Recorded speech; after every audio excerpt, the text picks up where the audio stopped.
All right, welcome back, everybody. Zach Gelb Show, Fox Sports 920, the Jersey, on the road today, powered by Corona Light, and we broadcast through the Princeton Orthopedic Associates studios. If you're getting in your car right now, time through those Princeton Orthopedic Associates studios, 5:16. Eagles, Giants this Sunday, 1 o'clock at MetLife Stadium. And now joining us is Dan Duggan from NJ.com. Dan, appreciate a few minutes. Welcome to the Zach Gelb Show. And how are you, my friend? I'm great. Thanks for having me. Well, thank you for coming on, and we do appreciate the time. So I just want to get to some of the Josh Brown stuff right out of the gate. We are covering it, obviously, in this New Jersey market. Earlier in the week, Jerry Reese was made available to the media, and he didn't give the media or the fans that are imploring for some answers about why Josh Brown was brought back. He didn't provide any of those answers. Why do you think Jerry Reese isn't talking about Josh Brown? Because he had a long time to come up with something, and I thought it was a bad effort of him the other day. Yeah, no, it's a great question, and one that a lot of us were wondering on Monday, because as you said, I mean, he's had plenty of time to sort of get his ducks in a row. I mean, they finally made the decision to cut Josh Brown during the bye week, so Jerry had, the whole bye week to figure out what he wanted to say, and clearly he had to know the questions were coming. So I think, he's had a adversarial relationship with the media over the years, but I don't think anyone expected it to be quite so kind of confrontational on, again, a topic that he had to know was coming, and he just really wouldn't even entertain any questions, on the topic, which, again, it's been the biggest topic around the team the first couple of months of the season, so I don't know how the general manager thinks that he can just kind of shut questions like that down and not address, why he brought this guy back, knowing what they knew, or even explaining what they did know, because a lot of those questions still sort of remain unanswered, and I think a lot of us expected we might get those answers on Monday, and Jerry Reese obviously had other plans in mind. Especially when you're operating a public organization and you have so many fans, I believe that there should be an obligation from the general manager, and we've been seeing that a little bit with the Eagles. Yesterday, Doug Peterson spoke. They were going to keep Josh Huff. Now they're not keeping Josh Huff. And then eventually today you did see Howie Roseman address that. I thought it was a poor job by Reese. Do you believe, though, that there should be an obligation by these general managers, one, to speak about these issues to the fans, and two, what does McAdoo feel right now? Because he's kind of been left out to dry in this thing. Initially, Mara would not talk, and then he comes around and starts to talk as the owner of the team, and, Jerry Reese, as we're talking about, just sidestep these issues. So what is McAdoo probably feeling right now? I think that term you used, hung out to dry, probably applies. I mean, he has to go out there every day, and he doesn't really have the option of just, not speaking to the press, which Jerry really does. I mean, he speaks to the press, maybe 4 times a year. So he's already got a pretty good deal as far as not having to deal with people like me every day, which McAdoo can't avoid. But then, McAdoo hasn't been, super expansive on the topic, but at least he hasn't. I mean, I've just never heard a person in Jerry Reese's position say, "Stop asking me that." I mean, that's just a very unusual thing for someone to say. I mean, there's ways to obviously make it clear that you don't want to answer a question, but it wasn't super professional, in my opinion, to try and just tell people what they can and cannot ask. Whereas McAdoo hasn't done that. He's maintained, a level of professionalism throughout the whole thing. I'm sure he wasn't thrilled when everything really popped off, and he's at a press conference in London, supposed to be a lighthearted thing where you're talking about soccer and you're talking about playing in a rugby stadium and all that type of fun stuff, and instead he's getting peppered with Josh Brown questions. And again, I mean, he had no choice. He's got to go out there. He's on the media schedule. And, his owner and his general manager can kind of just hide and come out when they want. So, I mean, McAdoo obviously hasn't said any of this. I mean, I'm putting some, thoughts in his mind or words in his mouth. I think you'd be crazy as a human not to have some of those feelings.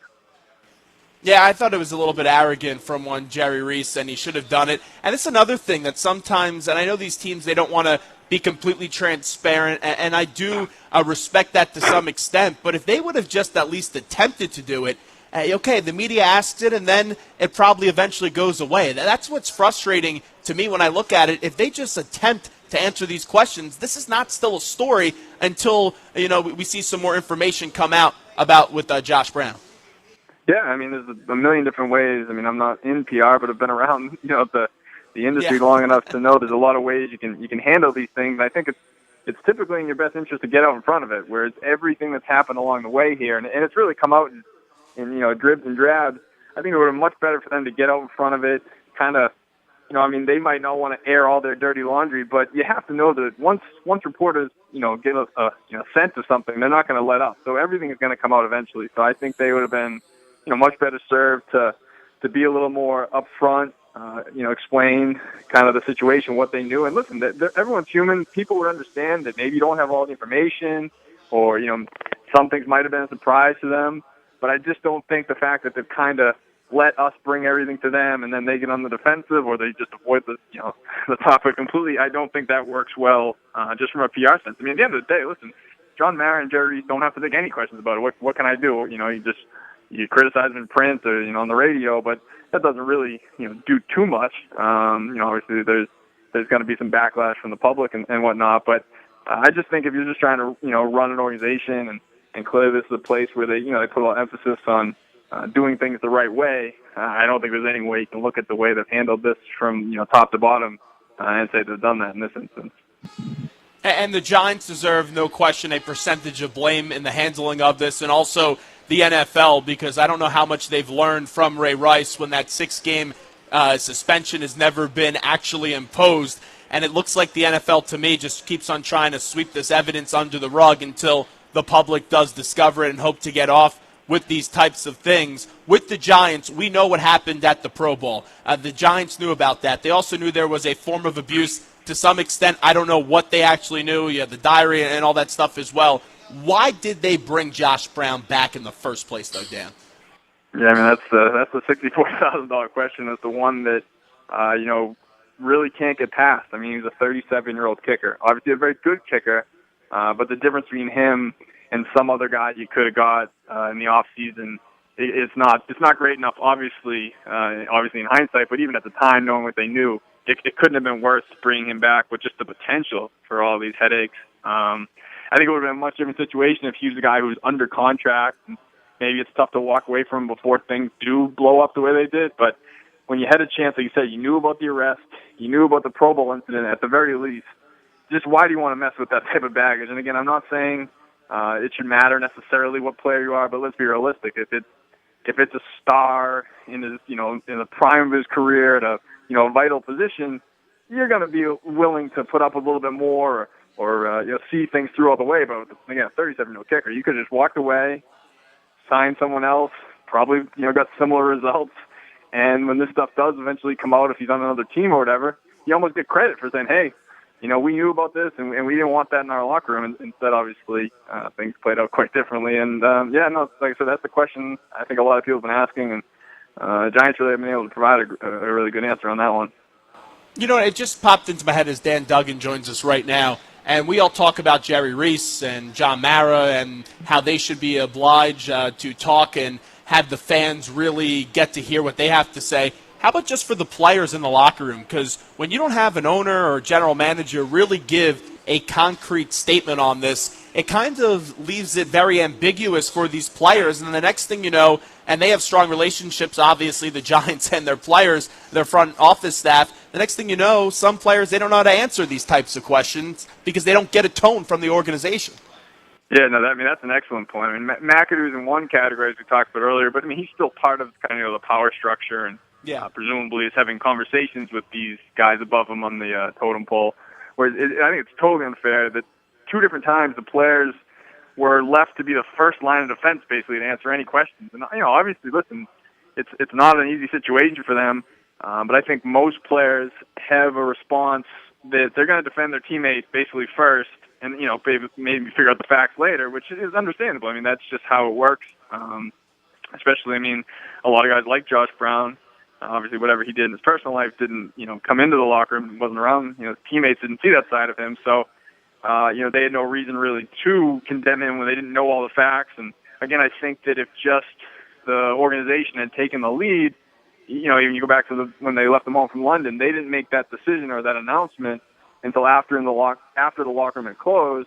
Meanwhile, you had players like Victor Cruz making comments that sounded like they were defending Josh Brown, and obviously he walked those comments back because you don't want to be sitting there defending someone for domestic violence. But it just put these players in a really awkward and uncomfortable position. Like you said, if there had just been some sort of directive, if it came out before the open locker room that, hey, we're leaving this guy home and we're going to figure out what we're going to do, I think players would have felt a little more comfortable distancing themselves from Josh Brown, but instead they were kind of caught in limbo, and like I said, some guys said some things that they probably didn't even fully believe, but again, you just got to defend your teammates. So I think that's if I was a player's agent or whatnot, I wouldn't be thrilled with the way the Giants handled that just again because, these guys are put in really tough spots. And again, they have to answer the questions and Mara and Reese didn't, and that just doesn't seem right. All right, let's get to the game this weekend between the Giants and the Eagles. I'm curious to see what Jim Schwartz does on defense. We know this Eagles defense is pretty good at times this year. It's been inconsistent. And I look at the Giants offense, it's really an enigma because they have so much talent, but they're not producing. I know you're a big proponent of teams playing cover 2 against the Giants offense. Tell me why that works out so well and why the Giants can't find the way to figure this thing out. Why they can't figure it out, that's a great question, and I guess they probably spent the bye week trying to get to the bottom of that because it's been amazing where, as you mentioned, they have all this talent on offense and especially a receiver, and yet they've had a lot of games where they've struggled to score and struggled to get these receivers the ball, and invariably it comes back with, they played this cover 2 and took the big plays away, and you scratch your head and think, cover 2, the high schools play that. So it's not some complex defense that should be, unsolvable for these guys who spend, 80 hours a week game planning. But for whatever reason, it's totally thwarted this passing attack. And yeah, Odell was saying that, the Eagles play a lot of single high safety. And my comment to that is, that would be crazy if they do that against the Giants because the one team that did that a lot was the Ravens, and that was the best offensive game Odell had and that the Giants had. So I think if you're looking at the film, it seems pretty simple to at least start with cover 2 and add whatever wrinkles you want from there. But I think you want to have 2 safeties deep just to take away those big plays because, the Giants have been throwing a lot of these dinks and dunks down the field and haven't been able to sustain drives, whether it's penalties or turnovers or, just some bad throws by Eli, whatever it may be. So I think that's the formula right now. I don't know why they haven't been able to solve it, but until they prove they can do it, I would just keep running that cover 2 out there against them. Eli's 35. How much good football does he have left in his career? That's another good question. I think I haven't seen a significant decline. I know that the age question's become kind of a hot topic this year, but he's also had games over 400 yards this year. So it's not as if there's been this significant drop-off. I think the biggest problem for Eli right now is, I think just the lack of a run game and kind of a shaky offensive line. That'll make most quarterbacks, look older or look not quite as sharp, but you don't see anything as far as passes are getting intercepted because he's floating. You can't throw a 15-yard down and out or anything like that. I think physically he's, I haven't seen any decline.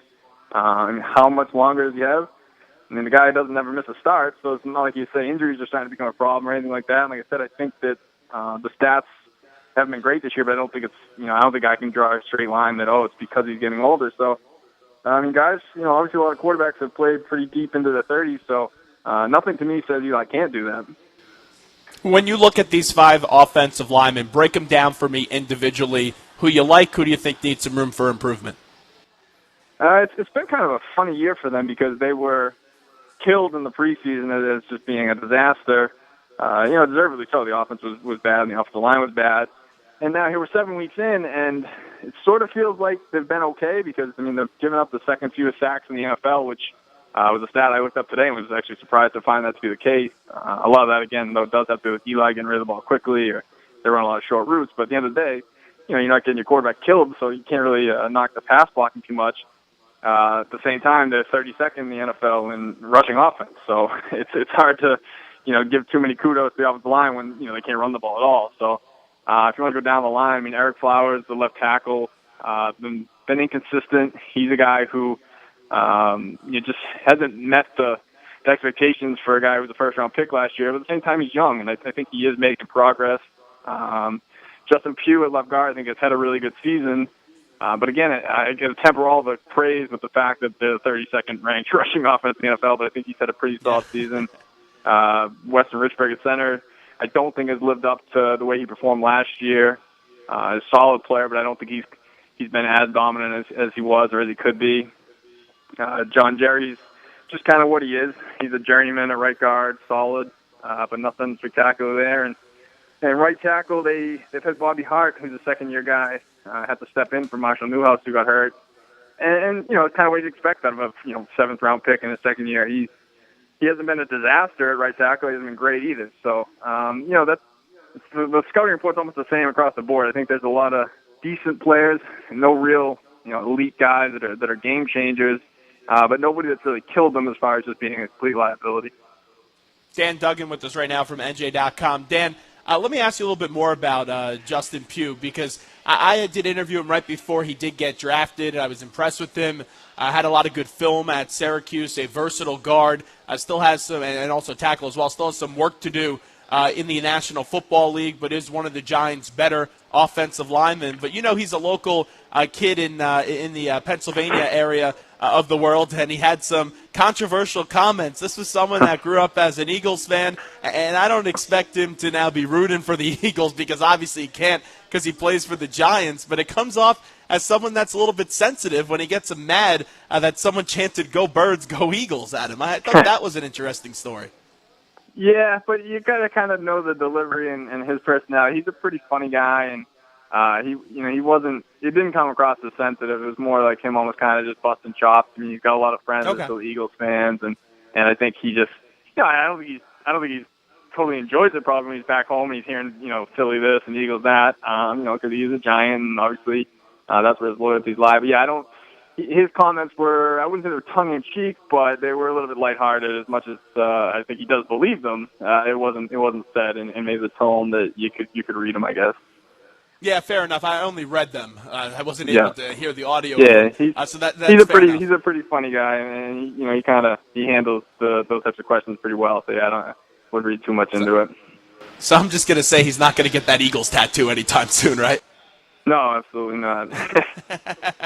So, Dan, let's take a look at this Eagles offense. The Giants' defense has made some improvements. I like where they are at cornerback, defensive line. It always is something that jumps off the page. This Giants' defense going up against the Eagles' offense, what do you see in this matchup? Yeah, I mean, I think it's a pretty good matchup for the Giants' defense. I mean, they've been playing pretty well, and even the numbers might not even fully reflect it, because they've been put in a lot of bad spots, again, because of how bad the offense has been, and a lot of times they've been out there in short fields because of turnovers and whatnot, but a few games have made some huge stands late in games to pull out some wins. I mean, there's been a few areas of concern that the pass rush hasn't been great, although that was, they had their best performance there before the bye against the Rams. Pass rush was pretty active, and then same deal with turnovers. They weren't creating any turnovers, but then they came up with some big ones, obviously. Landon Collins had that huge pick six against the Rams. So it looks like it's maybe starting to really come together. You mentioned the cornerbacks. I think a big thing there is just health. They have a lot of talent there, but guys have been kind of in and out of the lineup. And as of right now, none of their cornerbacks are on the injury report. So that's a huge advantage for them going into the second half. And I think with the Eagles offense, from what I saw on Sunday night, it was the only time I've really watched them closely.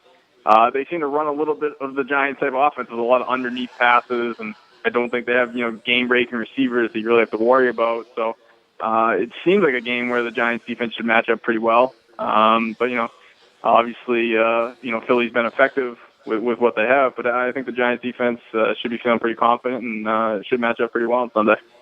It all starts in the trenches. I know that's for most offenses in the National Football League, but if that offense could give Wentz some time, he's a really good quarterback. He just doesn't have the weapons around him. I know you only seen one game of Carson Wentz, but what are the Giants saying about Carson Wentz and what we've been able to see so far on this young season? Yeah, no, they've been raving about him. Today was the first day we talked to Steve Spagnuolo, the defensive coordinator, and a lot of the defensive players spoke, and there's a lot of reverence for a guy who's got 7 starts, but Spags had kind of a funny line that you see a rookie quarterback at the start of the season, your eyes get a little bit big, you get a little excited about it, and then all of a sudden, I've seen him play for 7 games, and it's not quite as excited anymore because he doesn't look like a rookie. So, and that was kind of filtered through the locker room where guys, there was no kind of trash talking, no talking about, we got a rookie, we're gonna rattle him, this and that. They seem to have a healthy respect for what he's done. Obviously, the results kind of speak for themselves, and I think the Giants know that they're going to be in for a tough matchup because Wentz has shown that he's pretty legit. I don't know if any of the reporters went this route today, so that's why I'll ask you, Dan. Did anyone bring up Josh Huff? Was that at all a topic of conversation today with Josh Huff being released by the Philadelphia Eagles today? No, I think it's one of those deals where we got enough problems in-house. We don't need to go find them from the other side. So No, I mean, it came up briefly with the special teams coordinator just because he had mentioned Huff, as a returner, and then someone said, "Oh, well, do you think that'll have any effect if they won't have him?" And he said, "No, they got plenty of good players to put back there." But no, not really a topic. I mean, I think it's just one of those, like I said, where this team's got enough problems. So I don't think anyone really wants to go sticking their nose in anybody else's business. So it wasn't a topic down here. And Dan, before we let you run, McAdoo Peterson, two rookie head coaches, both have had ties with the organization. Doug Peterson was a little bit further away for a bunch of years than McAdoo was because McAdoo was the offensive coordinator for a short time under Tom Coughlin. Would you rather be in the position of McAdoo or Peterson long term? Who do you think has a better situation with the job that they have right now? Well, that's a great question, especially when you consider that McAdoo interviewed down at Philly, and depending on what you've heard, it seems like very easily could have been there. I don't know. I mean, I think they're both pretty good jobs. I mean, obviously desirable jobs, and they both rosters have talent. Both teams are. You're going to believe you're going to be in the playoff race every year. It should be. I don't know. I don't even know if I can give a definitive answer on that because, like I said, I think they're both good jobs, and I think I don't think either guy would probably trade for the other one's job. But I think it's going to be fun to kind of watch how these guys go because there are so many similarities between them, and I think we'll just see how they measure up, this year, and as the years go on, it'll be interesting to see how that does play out. Dan, before we let you run, quickly tell Bucks Burlington and Mercer County where they can read you, and also where can they follow you on Twitter? Sure. NJ.com, and just go to the Giants tab there, and filling with a lot of coverage there. And then on Twitter, it's just DDuggan21. That's DDUGGAN21. And catch me on Twitter all the time. Dan Duggan, appreciate the time today. Fun conversation. Appreciate it, my friend. Yeah, thanks a lot for having me on.